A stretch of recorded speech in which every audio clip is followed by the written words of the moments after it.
Hi, I'm Billy A. It's a beautiful day. I'm here at the Tucson Real Estate Exchangers Equity Conference, and we've got a lot of great brain power. We've got participants that have been in the industry over 40 years. And when you put a lot of great people in a room and you give them a great topic, today's topic's going to be on emerging markets, and one of those is cannabis. We've got a beautiful man in George. You're going to meet George in a couple minutes, and he's a title examiner.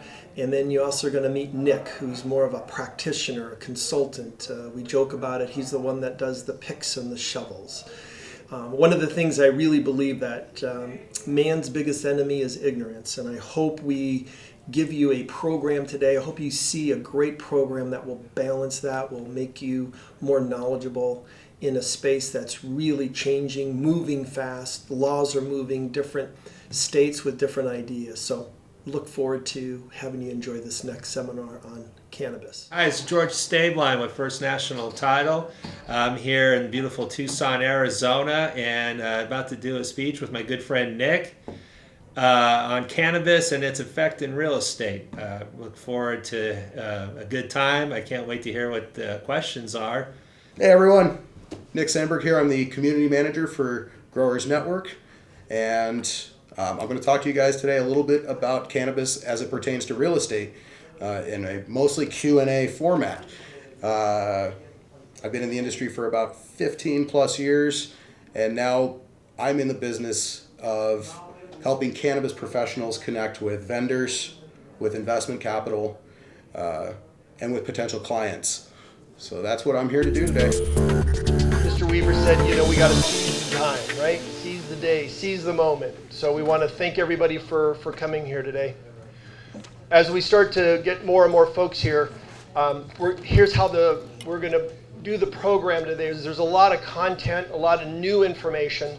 So Mike is going to, from Pioneer, and I, before we get too far, I want to make sure we give enough honor to Pioneer Title. They have been, Pioneer, is that good, Greg? Pioneer has been a phenomenal sponsor. We would not be here without Pioneer Title. So if we could give Pioneer a good round of applause saying thank you for the meal. And Mike's going to introduce George. We're blessed to have George. He's an Arizonan, correct? I am. Pick on you a little bit. So the format, after Mike does his introduction, I'll sit, kind of do a Q&A a little bit with George. I'm begging a lot of you folks for questions, because not very often do we get this type of talent with Mike and then later with Nick. I know, Ed, you've closed, you did a couple cannabis situations, right? You did one or two. How many have you done? A couple. So guys like Ed who have actually done a deal, brokered a deal, transactioned, I'll be leaning on you a little bit, Ed, for a little bit of Q&A and some ethos behind that. Okay. Mike, are we ready? Yeah. Awesome. We'll let you do the introduction. All right. Thank you, everybody. I'm Mike Dalton, Vice President here in Tucson, Arizona for Pioneer Title. Thank you for attending our Lunch and Learn. I hope everybody had a delicious lunch and are enjoying your day today. Today's a pretty cool opportunity for Pioneer Title, and I think really for the parties here in the room. We have George Stabline, Executive Vice President with First National Title. And to tell you a little bit about George, he's an Aries. He likes the outdoor. I'm just making that up. I didn't know I was. No, George is actually from Arizona. He went to Scottsdale Saguaro High School, attended and graduated from ASU with a degree in political science. Before you, hold on. Just the one graduate? Well, I went to Scottsdale Community College for a year, and that was too difficult for me, so I had to find a school that matched my educational abilities, so I ended up at Arizona State. So that's my gift to the people in Tucson, that self-effacing joke. And then from there you went on to Western State and graduated with a law degree. I went to trade school. I went to law school because I told my wife when I started dating her that I was going to become a lawyer. I didn't think we were actually going to get married, so then I realized I had to go to law school. And but I'm glad I did. And really quickly, so George didn't come with a whole lot of business cards. So I'm a business card for him. If you have questions, you need to get to him after this. We have Paige Draper and Brenda Bowers, who are also business cards. And then I'd also like to recognize one of our area managers from Phoenix. Tom Davis is down here. Also, if you have any questions and are dealing with Phoenix, Tom is also available to take your questions. So with that, I'll turn over to Billy Hay. So George, during the gold rush, the only people that made money were the guys selling picks and shovels and Levi's. Right. You're seeing so much activity in this space right now. When did you get into title insurance? And then bring us up to speed where you are and talk about the current conditions with cannabis and Sure. title insurance around that. Like anybody, unless you're born into title insurance, you don't get out of law school and say, I'm going to become a title insurance person.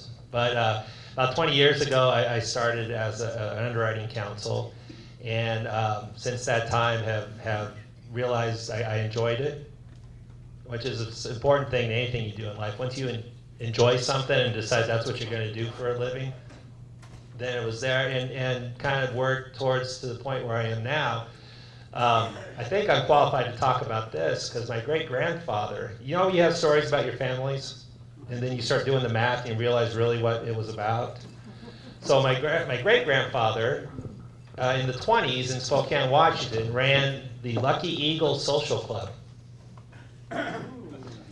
And amazingly enough, he was allegedly the highest donor for the police, and all the judges loved him. You probably see where the story's going.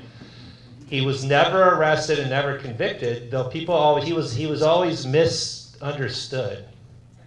And my grandmother told me a story. You know how grandmas tell stories and it's fact and you're not supposed to argue with them? She goes, well, Georgie, our house blew up one day. And Daddy said we had to move to Seattle. And I'm like, well, Grandma, houses don't blow up, right? But somehow he was motivated to leave Spokane, Washington for some reason and ended up in Seattle. So I think we know what he did, and he was a great man, but I think I'm eminently qualified. I think I'm double qualified because in Houston, this is how you know you're in Texas. This week, this was the headline. Weed smoker finds tiger in a shed. Now this is how you know you're in Texas. People decided they wanted to smoke pot, which is, and they found what they thought was a shed. They go into said shed and do what you do when you are partaking, and in Texas it's not legal in any way. Eventually they turned, and in there was a 700-pound tiger that was being held in there, we don't know, against his will, because we can't really talk to the tiger. The guys called the police while in their state of euphoria.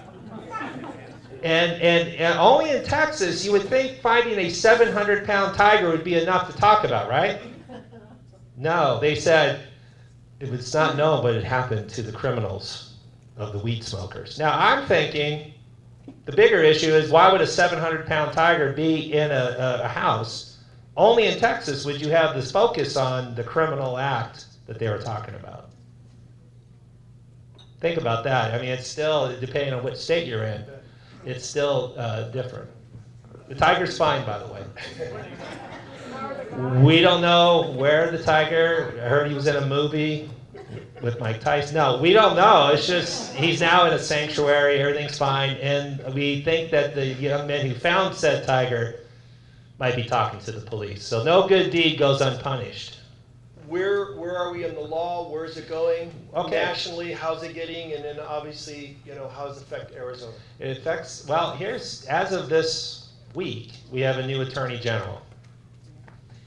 Okay, so why that's important is this attorney general had already been an attorney general before, and we have statements from him how he looks at cannabis, marijuana, things of that nature. In history, this is a unique time where we had an attorney general who made statements that were contrary, I think, to statements that we had from our president. When they asked our president at one point about this issue, he said, I don't really, he did that whole serious look he gets. But what he said is he thought it was a state issue and he wasn't inclined to expend federal resources to apply the state law, which was really in keeping with what the previous administration did. We'll get into that in a second. The problem was the Attorney General Sessions put out a memo early last year that basically said, it stated the facts that marijuana is a controlled substance under the law, just as heroin or whatever, that's in there. And he made a statement that anybody who is involved, now the word involved is a beautiful legal term, because it can mean what? Anything. And he was going to use resources accordingly. Now the thing was, between that date and today, nothing really happened. The new Attorney General's on record saying, in essence, I take it, again, this is just my opinion, a restatement of what our president has said, that it's a state issue and they're not inclined to expend federal resources to enforce. So I think it'll be interesting. Our company, and there are a couple other ones, were inclined to ensure these transactions already. That was not the uniform opinion in our industry, for a variety of reasons. And you have to ask them why they wouldn't do it. That's entirely an underwriter's decision. So what we're curious about as of this week is how lenders, and will we start having the ability to that part of the process, which hasn't always been the case. We've had to deal with cash transactions, possible hard, in private funding, things of that nature. And if in fact some of the people who were kicking the tires to get into the lending side are now feel a little more comfortable, it'll be interesting to see what happens. I know we're a non-profit model in Arizona, which is a whole implication of a different pattern, but on a national level, what is it about those systemization of documents? What is it about your company that you feel comfortable to underwrite and publish title insurance? Sure. Go ahead. What our thought process, and this is strictly our thought process, was this: we were cognizant of the federal law, and we are not. Don't leave here saying that we're against the federal law, please. Don't say that. I don't think that's what we're saying. We felt the comfort level in a few areas. The interesting thing about the federal law, it did talk about it having preemption over a state law. If you know that if there's a federal law and a state law, federal law takes precedent. Interesting thing, as of when the Obama administration came in, there was an omnibus bill that had language in there that said, and this wasn't a total process, but when you decide to make a decision to insure, you better have a good reason why. And one of the things in that law said that they couldn't use, my interpretation could have been, you couldn't use federal funds to go after somebody who was actually complying with state law. So if you were complying with state law in the state of Arizona, you couldn't use federal funds to go after them. That was one. And then you could even use that as an affirmative defense, which means if somebody were to come to you, you could say, I am acting in compliance of this. And then the other thing was, for us, is we were able to put exceptions in the policy. So if you don't mind, so title insurance will always be around, always. I mean, Abraham Lincoln, you ever heard of him? Please say yes, or we'll see. I am one of the most foremost experts on him because my grandfather was born 100 years to the day that Abraham Lincoln was born. So his middle name was Lincoln. And as my grandfather got older, he knew every fact about Abraham Lincoln and would tell you. That's all he would talk about. He lost his home 3 times when he was younger. There's over 100 ways you could lose your home to a title defect that has nothing to do with cannabis. So what we said is that the product, because these are large transactions, and there's still the question of the validity of the title to the property, which is true regardless of the transaction. So what we had done, and I don't speak for the other underwriters who decided to do that, it was put specific exceptions in the policy. And if you've seen one, they go one or two ways. There's the long form that says, it's basically, do you know when somebody, like when you want to make sure your kids really know what's going to happen to them if they do something, you are like, are you sure you want to do this? That's the long form that goes into very specific examples. The other one is more of a short form that restates the same thing. And what we say is we're not going to insure the crop itself. We're not going to insure the production. We're not going to insure the use of the property. We're not going to insure if the federal government comes in and takes the property because of how you're using it. That's it.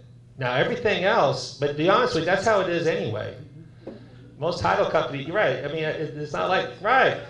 You know, with the new farm bill that went into effect, how is that with the hemp crop that you can now legally, grow? How is that, and I know about the standard, disclaimers that you get in your title report as far as you don't insure the crops, you don't insure the use of the crops. How is that going to, or is it going to affect anything with title? For our purposes, when we were to get a transaction for somebody who wants to grow, fill in the blank, there are general exceptions in there already. So for our purposes, sometimes title insurance is one of the more simple parts of the real estate process because it's, a lot of times it's black and white. So what I would anticipate being, and we would consider that is, you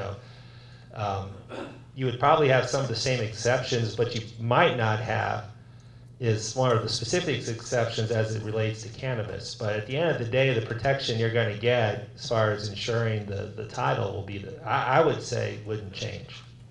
And again, a lot of this can change. Like we were talking about just this week.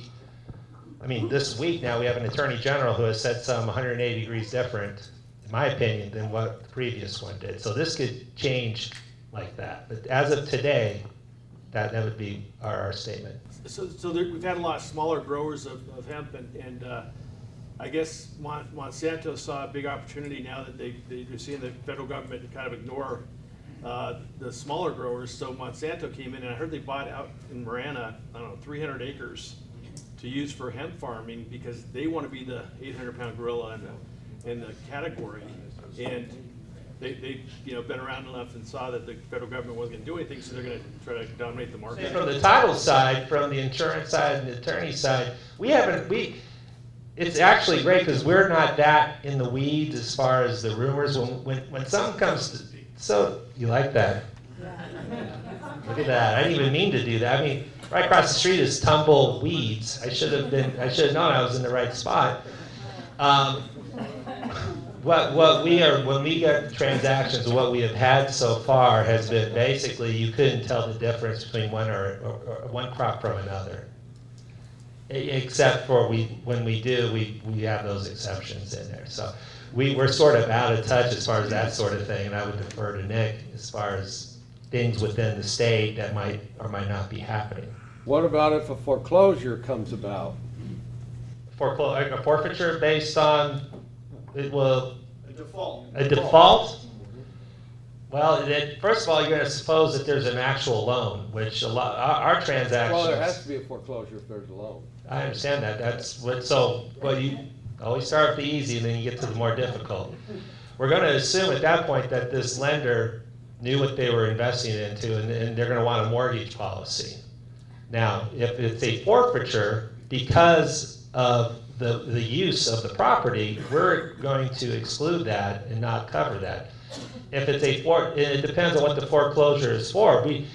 It's not foreclosure insurance per se. Now, it may be if they want to resell it or something of that nature, it may need a secondary examination. But what about, how many TSGs have you issued nationwide? Not many. Or us, I mean, as far as our company, yeah. But you've done most of the insuring, it's fair to say, so not a whole lot of defaults. No, not a lot of defaults. Gives you an idea. Yes, Mike? What about somebody that buys a tax CP, of course, which is a government entity, and they foreclose that? Can you insure title in that regards because it's coming from a government entity, and what do you do in that case? The short answer is yes, we can insure. You can insure anything. Just remember, when my first day in the title business, I was asked, could I insure, shows you how old I am, that the World Trade Center was in New Jersey. Okay?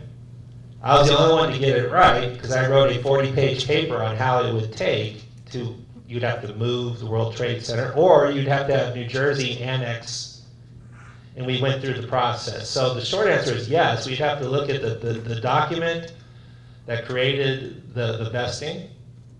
We'd have to be comfortable that was done correctly, as we would in any foreclosure or any other type of government transaction. You generally, with those, my experience, I used to do a lot of forfeiture work, and we never really had a problem with the validity of the triggering document. What we did have at times is buying a claim, sometime, or something of that nature. So after a title examination, the short answer is yes. But it's a case-by-case basis, which there's certain things you don't want to have a general policy on, and you want to review so if you do get into that business, have a great relationship with your title agent, and then maybe have them see what kind of documents they're talking about ahead of time and give you a game plan on how to do it ahead of time. And that I think is important, that if you are venturing into some sort of unique niche in your market, before you go into it, if you're worried about the title implications, maybe get a sample document. And how I know Pioneer Title would love to do that, is to review it and say, if you're going into this, these are the things to think about. And they'll run it by their underwriters too, ourselves. And then when you get that, you can move forward. Not that this would have to do with you, you've already excluded yourself from it, but DEA has a habit of seizing property. And they have laws behind them to do this. What are the chances? What have you seen, knowing this industry, what are the chances of that happening? I would say right now, as of today, I'm not aware of remember, we're talking about two different things, I think. We're talking about one that the state has blessed, they follow the rules, they're in compliance with everything they need to be in compliance of. I have not seen a DEA action for that, okay, to date. And I would be, I could be wrong, I'm wrong about lots of things, but I would be surprised based on what is happening today, that would happen without a lot of notice. In other words, I don't think tomorrow the DEA, and I want to speak for the DEA, would take it upon themselves, because the thing you got to remember, in states that have marijuana laws, are states that those laws were approved by who? Not the state, but who approved it? The people. And what do people do? They smoke. They smoke marijuana, and hopefully they vote before they smoke marijuana. But there's a lot of electoral votes. And I just did the math. When I looked at the 29 states that have some sort of marijuana laws, and there's two, New York and Illinois, which I haven't quite figured it out. They don't have it legal, but if you get stopped, you're not going to get in trouble for possession. Don't ask me how that works. So you take those 29 states, to your point, it would be surprising that they would do something like that without getting a better feel for it, and probably do some negotiating before they would go in and do something like that. It would be my guess. Ed? No, I was just going to make a comment that we've loaned on a building that DEA got involved in, and it went to the AG's office. We had title insured first. When I was talking about the forfeiture deals that I was doing at one point in my career, those did come from, but those were those people were not licensed by the state, if you catch my drift, right? So they had a whole different problem, and the DEA did go in, and then you had forfeiture and things of that nature. So did I differentiate the two? Yeah. Good. Any other questions? George, I want you to stay up here. Nick, come on up. John's going to introduce you, and then I'm going to moderate you and George, but come on up, Nick. Have a seat at the chair. John's going to introduce you. About 4 months ago, our Exchangers Club board members came up with a topic through one of our board members about up-and-coming changing markets in the real estate business. What are the new trends? Where is it trends that we should be paying attention to? And I brought up the subject of cannabis. And the reason is I just made a transaction with that, kind of like Ed did, with that connotation. And I said, let's bring some people in who can give us some information on what we need to know to represent a client, a property in trading or buying cannabis property or for production. This next gentleman, and I brought his name up, we approved it. I was worried about how the real estate community of Tucson would take this type of presentation. I'm still worried about it, but I'm getting better.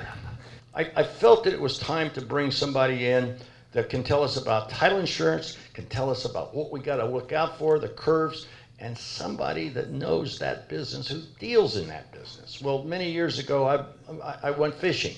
I belonged to a fishing club here in Tucson. It's called the Wrinklenecks, and we fish every year. We fly fish every year. And years ago, I met this young man, and I said, what do you do? I'm in the cannabis business. Oh, really? And he's smoking cannabis. I said, Nick, how do you feel if you don't smoke cannabis every day? He said, I don't know. As I got to know this young man, he was not growing cannabis. He's so far ahead of the cannabis business that I can't find anybody, or you're going to find, that knows as much about the production, what you got to do, da-da-da-da-da-da. So without any further ado, would you welcome my friend Nick Sandberg from Growers, what is it? Growers Network. Growers Network. Well, hello. I'm going to try to help. Observation is wisdom, judgment is weakness. So, Judge away. no, that's a Joe Stump saying, and I love it because you're more on the entrepreneurial side of the business. So let's be real clear, you're non-licensed, is that fair to say? No, I am licensed. I'm not a licensed realtor, I'm a licensed cultivator. Awesome. What types of things have you been involved with? Where do you see the industry going? We talked about hemp earlier. We talked about different type of facilities. We know that Bill Dawson, he's not here, there's a $10 million hedge fund that opened up a grow facility in Wilcox. There's apparently another one in Snowflake that's even bigger. That is true. Correct? Five Simonton's operation. Five Simons. So on a national level, can you bring it in and then maybe down to an Arizona level? Sure, yeah, and that's kind of where this presentation is going to go. A little bit about my background. I've been in cannabis in one form or another for the last 15, 20 years. So I have a little bit of experience here. When we passed Prop 203 in 2010, I was tapped to start retrofitting warehouses and start helping people build their cultivation facilities. I was hired as a head grower for one cultivation facility here in the city, helped build it. Actually went to city council and helped change some of our stronger, more stringent regulations that we were dealing with that were prohibiting the economic growth potential of our industry. And we actually got those laws changed, and now we're able to grow on a much bigger level. We're able to open up big facilities like we're seeing in Snowflake, like we're seeing out in Wilcox. And as we're seeing the federal government relax some of their regulations, and also our neighbors to the north and the south, we're seeing the real potential of this industry in its infancy, and that's where we're at, if you want to ask my assessment. Arizona is a nonprofit model, We all operate which under is nonprofit. very unique. When there's a default, if you lend to a nonprofit, you essentially, including the loan docs, you have to replace the board when there's a default. Of the operations you've seen, how many are making it? How many are not making it? What trends are you seeing in Arizona right now in that space as a nonprofit model?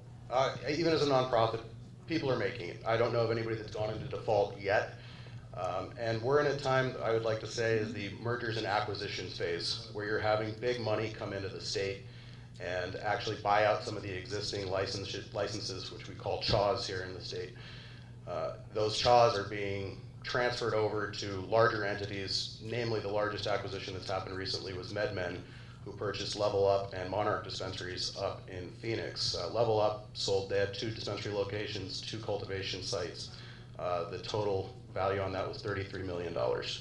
So, and let's talk about the economic price. What I'm hearing is the price is going down as Snowflake comes online, Wilcox come online. the actual cost of water on the grow, the facilities that just use water. What's happening to the price? Can you talk a little bit about that? The price of cannabis is coming down. That's just an economic trend. We're seeing a lot of people entering the market, a lot of growers are entering the market. You're having an influx of products, so it's just basic supply and demand economics.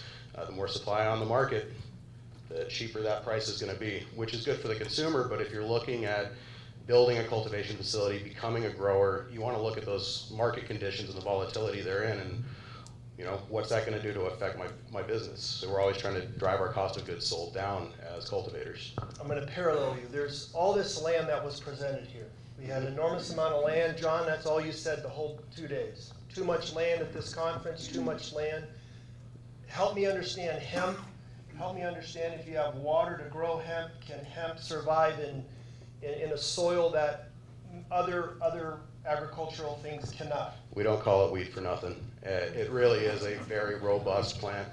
The system can tolerate a lot of different environmental conditions, heat, drought. It's particularly resilient as a plant system. It can go long periods of time without water. So someone like Vince, you had 200, 300, 400 acres, right? We joke about where Moses lost their sandals, but you got a great well. What kind of potential, what can you help Vince grow generic hemp to make it profitable? Is it profitable for him, assuming he had a well and he had a lot of land? Yeah, it can be a very profitable industry. Like I said, about $200,000 per acre for growing for extract purposes is what we're looking at right now. $200,000 an acre? $200,000 per acre is the return. $200,000 an acre? Correct. That's the return? That's the potential ROI. Yeah, they didn't understand, they didn't get that last part. They So saw it cost that much to grow on it. No. What's That's the potential ROI. What's the hard cost in a crop? For example, per acre. We're just generic now. I'm not gonna. But you have a well on this land? Yeah, let's say. All right, so if water is out of the picture and electricity is out of the picture because we're growing under the sun, then our hard costs are like any other agricultural commodity. Your nutrients, your fertilizers, and then your equipment. Preferably you'd want an ag well. Yeah, something. Supply that, do you not? You show them how to grow it. Yeah, that's what I do at Growers Network. So you would be a consultant for someone that maybe had some land, whether it's in Arizona or any other state. Correct. That's a lot of what I do. Blake, I know you're all over the country. So are you, sir. Bob, what questions can you ask Nick right now that you think would help our group? You do it outside the country too? There are a lot of things that are changing in this world. Uruguay was the first country to go legal a few years back. Canada, as of July of last year, is fully legal for hemp, adult use, recreational marijuana use. And Mexico recently, we'll call it, updated their constitution, or had a re-examination of their constitution, which found that cannabis is in fact legal for cultivation. So they're trying to figure out the logistics of how to go on board. You've got Southeast Asia, Korea just allowed for medical use. South Africa is going huge right now. South America. These are all places that are open to cannabis cultivation, the economic potential they're in. What about commercial buildings? What are you looking for? What kind of, we have a lot of box stores empty. It's going to get worse in the next 5 years. What do you see as the use of this for your products? Well, there are a lot of uses for it. The first thing I'm going to recommend, though, is know your community. Look at where you're putting that site. If you're going to be in a heavily, let's say, LDS community, a Mormon community, you want to go ahead and make sure that they're okay with that first. You might want to go to city council. You might want to, engage in some volunteering efforts in an effort to change some hearts and minds. Is it easier to grow indoors or outdoors? You can control and manipulate the environmental conditions more readily in an indoor setting than you can outdoors. You're, bound by God's Son and everything under it. Hey, I noticed that you're combining cannabis and hemp together. It's one plant system. It's all cannabis sativa. We're looking at taxonomical and morphological classifications. It's all one plant. When we look at what hemp is versus marijuana, though, as it's defined under the federal law, it's going to be less than 0.3% THC. That's going to be what constitutes a hemp crop, and that's what's allowable under the new Farm Bill that we just passed. Right, which is commercial hemp. Correct. Would you have clientele, Nicholas, that would trade us $1 million worth of their crop next year or the year after as a down payment into one of our $200 million or $2 million properties? Do you have anybody that's an entrepreneur that would trade a part of your crop from next year You don't grow it. for a down payment into something now, in this room? Yeah. You understand what he's asking? It sounds like he's asking me for weed. Well, although. Bob, I think you're treating Nick as a principal versus a consultant, but you're saying his clients, right? Trade some of your product that you'll grow next year, there's no impact, to downstroke into one of our properties here now. You know, I've never heard of an arrangement like that, but you know, anything's a possibility. Brilliant idea, brilliant. How many books have you written? Yeah, it's in the book. 18. 18. He does the same thing with tomatoes. With tomatoes. Yes, Stuart. I've got 34 acres of land. Excuse me. In vineyard property land, good land in Cochise County. How can you and I work together to cause that land to be developed for him? Did you hear the question in the back? Stuart's got 30 plus acres. 30 plus acres with water.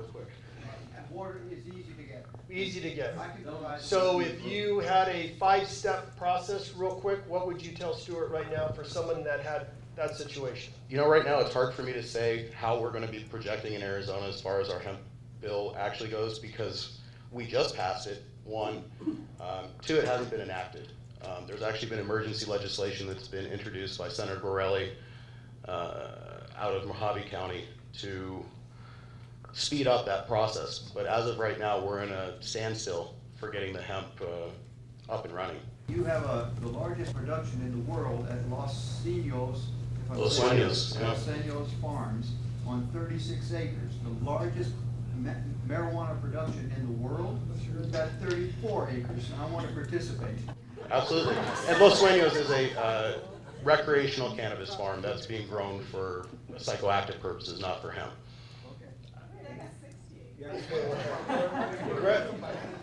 Go ahead, Greg. There's confusion about Bob's proposal. Was he proposing that? To take the grow and turn it into some down payment? A down payment. It sounded like a capital vehicle to me. Yeah, I don't know that a real hemp grower is going to want to care about that. But, Why not? Because they can make more money continuing to grow.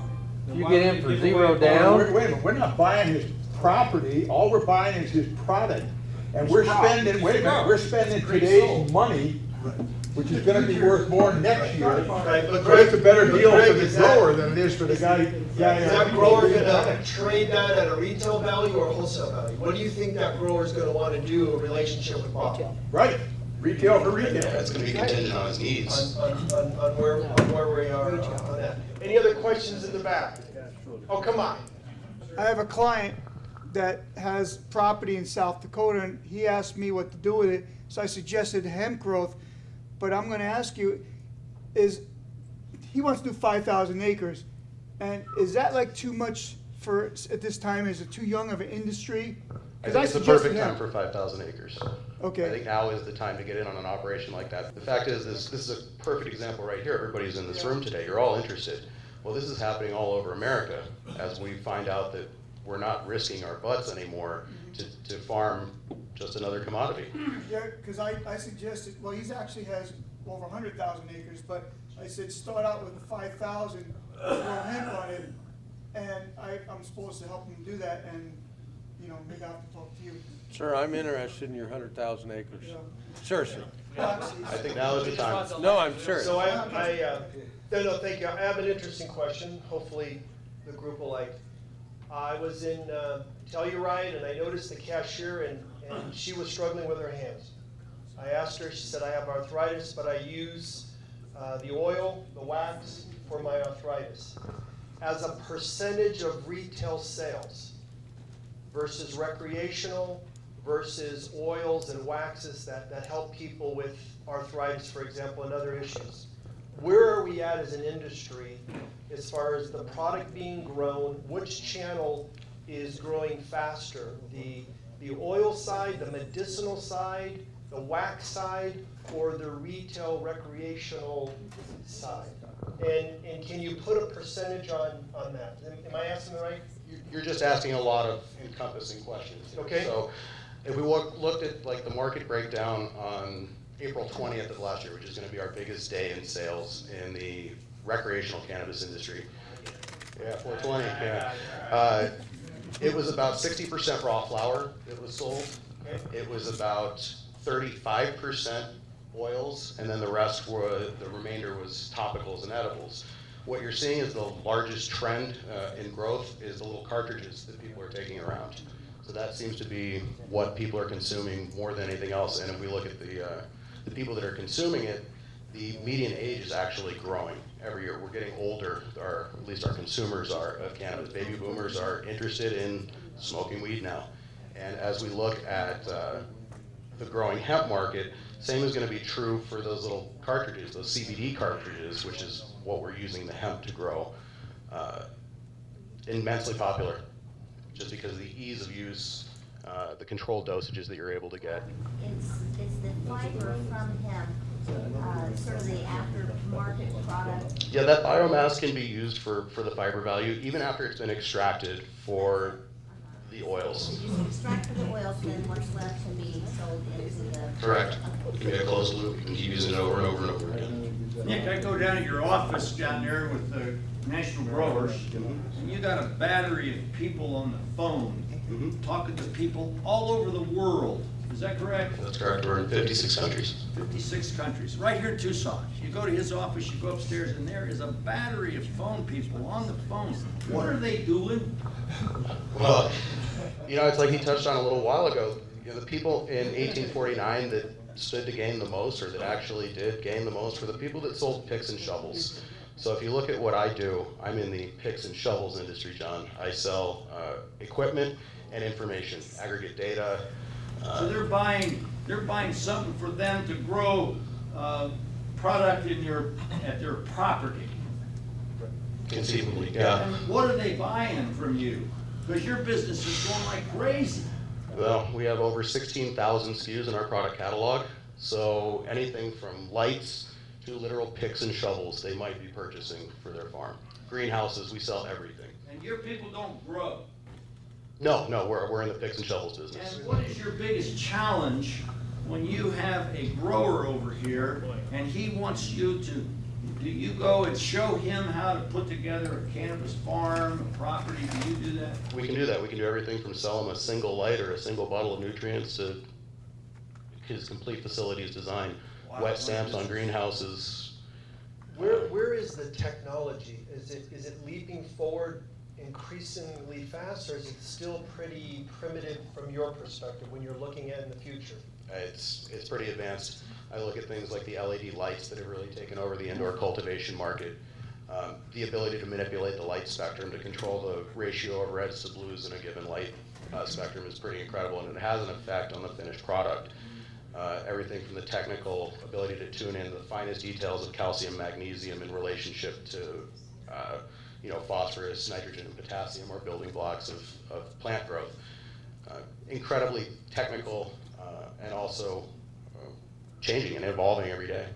One of the things I heard that Arizona has an issue is on the edibles, the actual metric, there's no governmental agency that tells you on an edible how much content is in there as far as THC.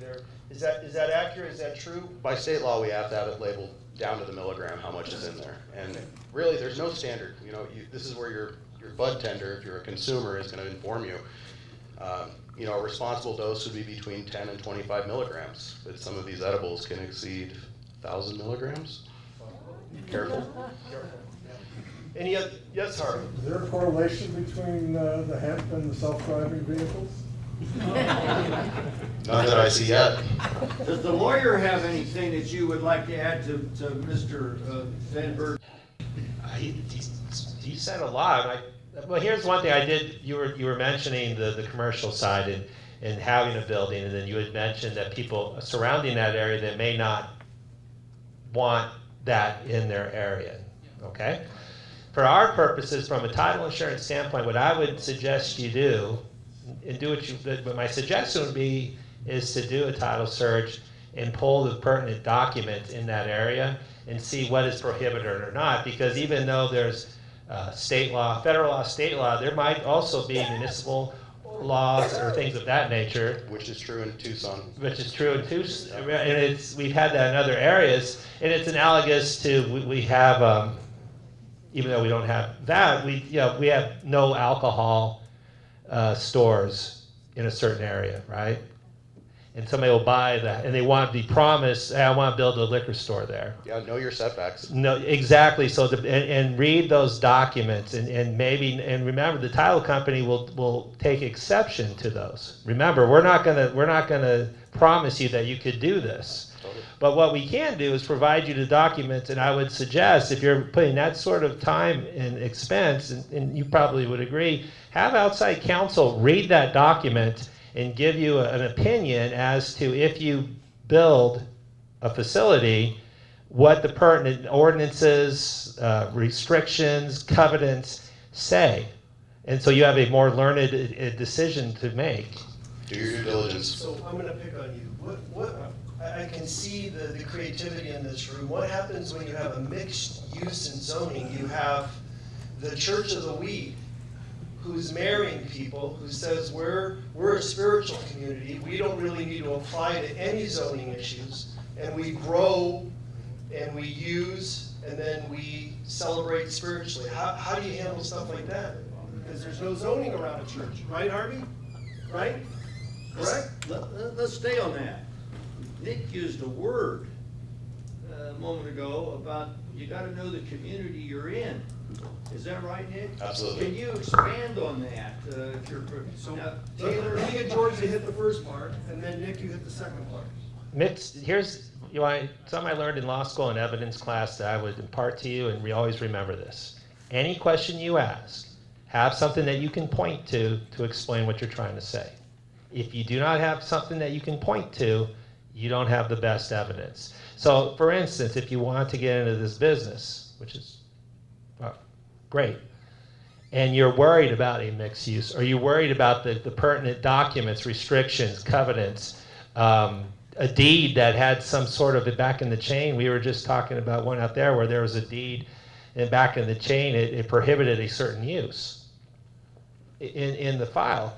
You want to make sure that you have competent outside counsel, not the title company per se, because we will take exception to that, to your point. So, and then to have a decision, and you're not going to have, if you ask this question, you're probably not going to get the answer you're looking for. Can I get sued? Well, I'll give you the answer. Yes. No matter what. If the question is, do I have a leg to stand on if I do this? Or do the documents as you read seem to not state that we can do this? I always say have outside counsel give you that opinion and have that in writing before. I mean, the money that you're spending, my head's about to explode with all the millions of acres you have here, and it's amazing. And I keep looking at each other, probably do something else when we get out of here, right? But we might have our own business here. So, but what I'm getting at is you got a lot of zeros. And I think the price or the cost of having competent outside counsel to review those, and I think it should, if you're asking me, either a real estate attorney, and I don't know if we're at the point where we have experts in these certain states, and you might be better that do that. And I would ask Nick or somebody, say, hey, do you have an attorney that could give me a learned opinion on this? Before you, and have somebody don't have the law student who just got out of school and is hanging out at the Starbucks. He probably has good weed, but a lot of law practices will actually change their entire scope of work when a new state comes online with either a medical or recreational cannabis bill. So there are a lot of attorneys and competent ones at that. And you would be able to provide. Oh yeah. Okay. So that'd be my advice: is before you do this, have somebody look into these questions that you brought up. I'll answer the question for Arizona at least. The Rose Law Group would be who you'd probably want to talk to. That's who has tailored their entire practice. Are they a budding business? They are a budding business. Thank you. I went to ASU. What do you expect? Bob, go ahead, sir. Sir. No. No, sir. No. Interstate commerce. Commerce Clause, interstate, that's when the Fed, I'm glad you brought that up. If you want the feds to get interested, That's how you do it. that's how you do it.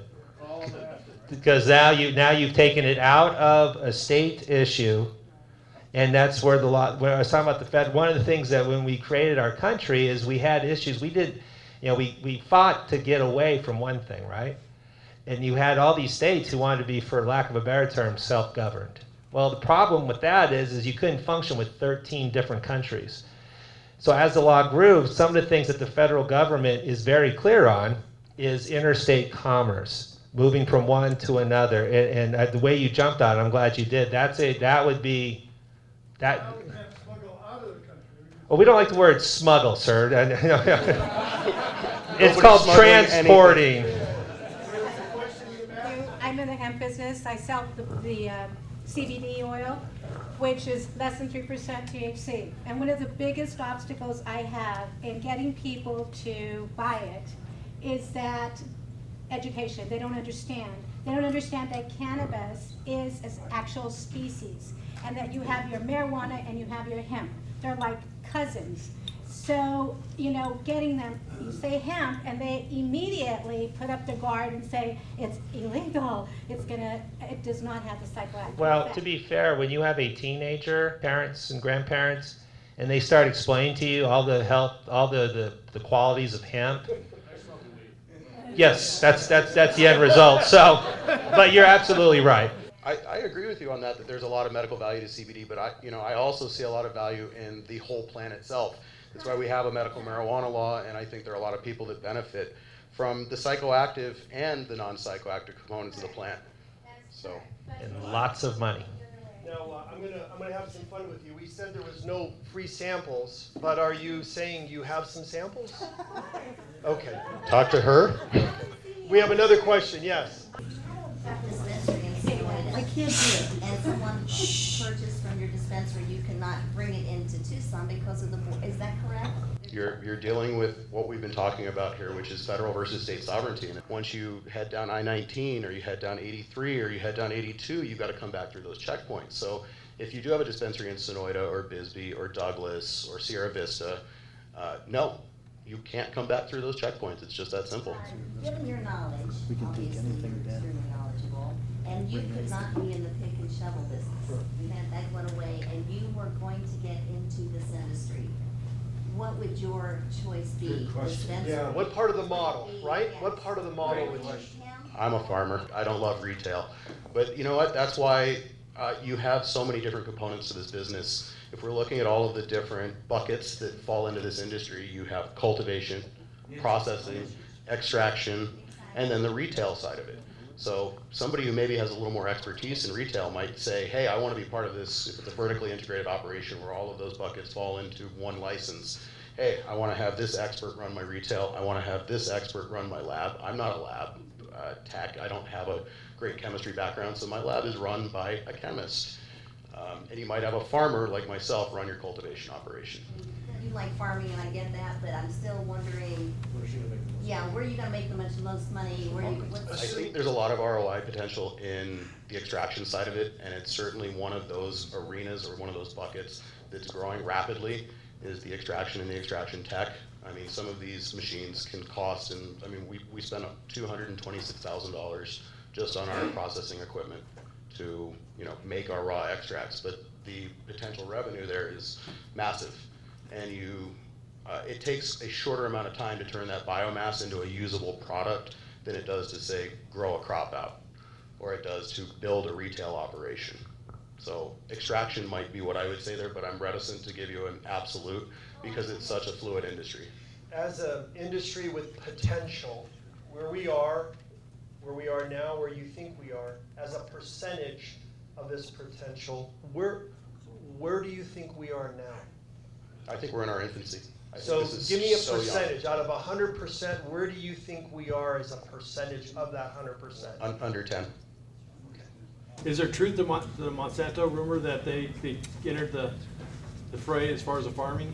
I can tell you some of the things they've done. They've grown out all of the infrastructure to do it, but who's to know what they're actually going to do? Supposedly that's why Growing tomatoes. In Oregon, I hear the market is oversaturated. It's interesting that you bring up Oregon, because I wanted to talk about that when it came to interstate commerce, because the legislature in Oregon is exploring the possibility of establishing an export economy for their psychoactive cannabis crops, which would be a direct challenge of interstate commerce. So that could be on the horizon, and you may see some, I mean, you will see.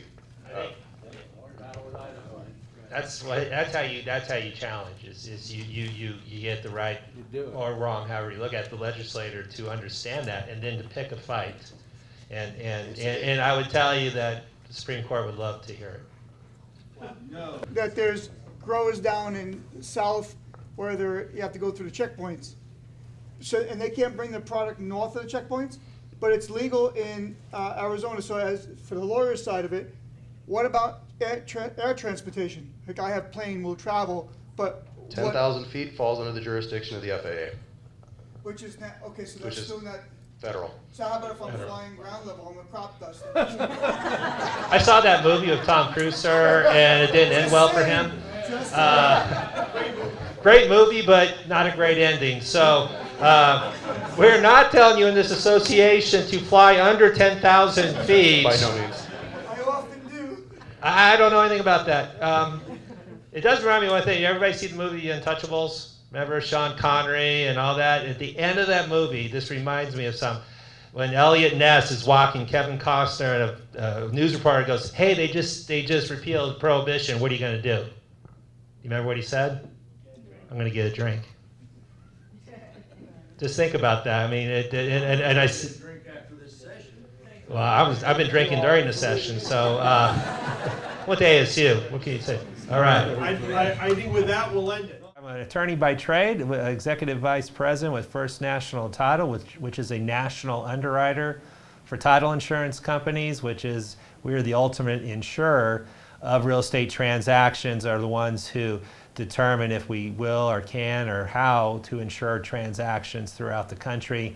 And that dovetails straight into this subject, which is new and cutting edge as far as cannabis and our industry's comfort to insure it. Growers Network is the world's first online professional community geared specifically to cannabis professionals. So anybody who's doing any kind of plant touching, we're going to go ahead and check to make sure their licenses are in fact valid and intact. So it allows for a safe and professional environment in which people can engage. Hi, I'm Billy A, and it's a beautiful day. We just got done with our seminar on emerging markets, and I hope you enjoyed George's presentation along with Nick's. As you probably could very well see, completely different mindsets, completely different backgrounds, but hopefully the content was great. So thanks for watching our seminar.